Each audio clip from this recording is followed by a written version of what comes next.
আজকে আমি বানাবো নিরামিষ দই পনির। তো দই পনিরের জন্য আমি এখানে 200 গ্রাম পনির নিয়েছি।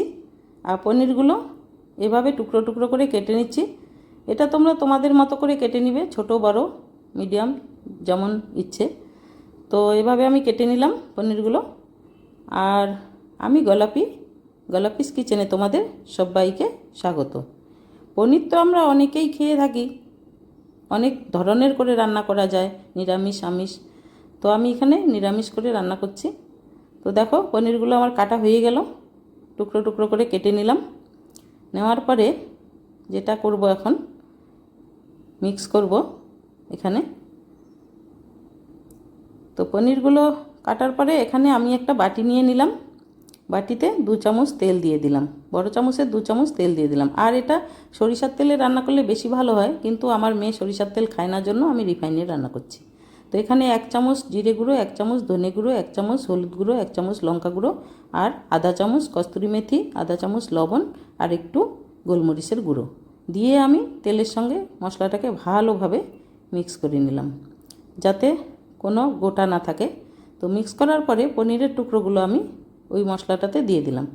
তো মশলাতে তেল আর মশলা যে মিক্স করেছি, মিক্স করার পরে পনিরগুলো দেওয়ার পরে পনিরগুলোকেও ভালোভাবে মিক্স করে নিব ওই মশলাটাতে, যাতে ভালোভাবে ম্যারিনেট হয়। আর ম্যারিনেটটা ভালোভাবে না হলে মশলাগুলো পনিরে ঢুকবে না, তো রান্নাটা ভালো হবে না, খেতে ভালো লাগবে না। তো এভাবে ভালো করে আমি মিক্স করে নিলাম।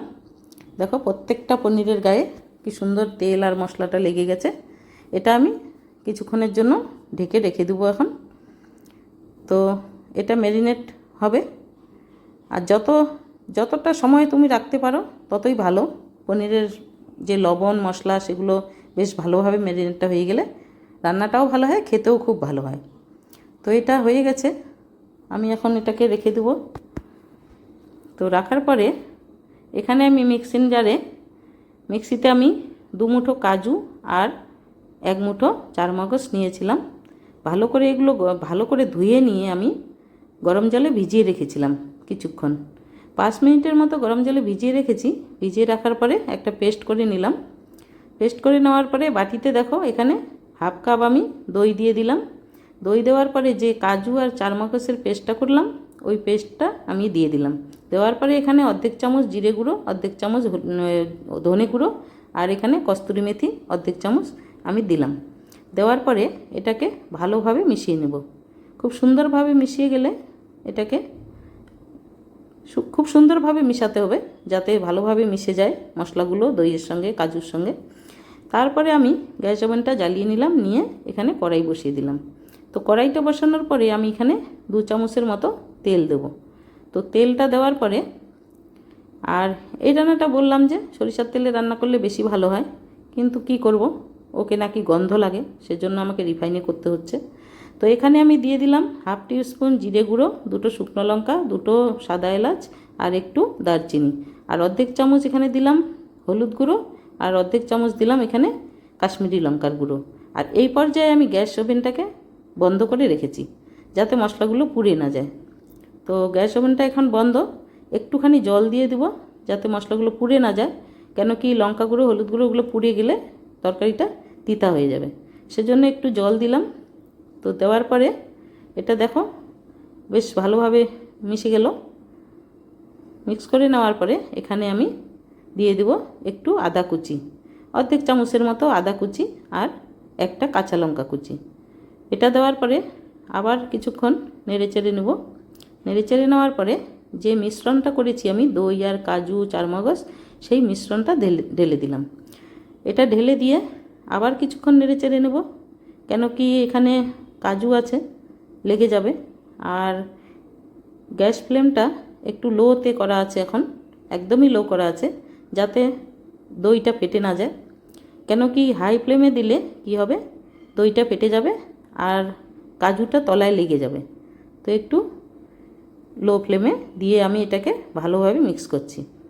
তো ভালোভাবে মিক্স করার পরে এখানে অর্ধেক চামচ আমি দিয়ে দিলাম লবণ, কেন কি লবণ আমার পনিরেও দেওয়া আছে, সেই অনুযায়ী ভেবে দিতে হবে।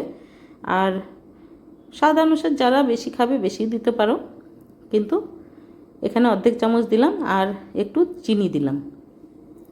যে কোনো নিরামিষ রান্নায় একটু মিষ্টি মিষ্টি ভালো লাগে একটু, আর যেহেতু দই আছে একটু টক ভাবটা আছেই, তো একটু চিনি দিলে কি হবে, ব্যালেন্সটা হবে।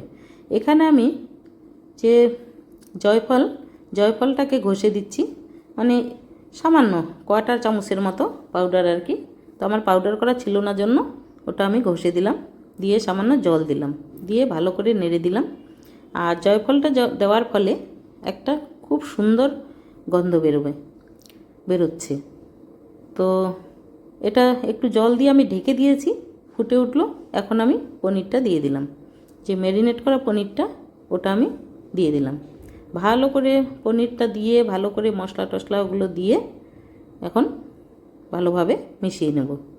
ভালোভাবে মিশিয়ে নিতে হবে যাতে পনিরগুলো মশলাগুলো সব কিছু ভালোভাবে মিশে যায়। তো কিছুক্ষণ নাড়তে হবে, এটাকে ঘন ঘন নাড়তে হয়, কেন কি কাজু দেওয়া আছে, কাজুটা না হলে তলায় লেগে যাবে, তো সেই জন্য। আর দই দেওয়া আছে, দইটা ছেড়ে দিলে মানে দই ফেটে যায় আর কি, তো ওই জন্য একটু ঘন ঘন নাড়তে হয়। তো এখানে দেখো কি সুন্দর একটা রং আসলো, বেশ সুন্দর একটা কাশ্মীরি লঙ্কা দেওয়া আছে জন্য কি সুন্দর একটা কালার চলে এসছে।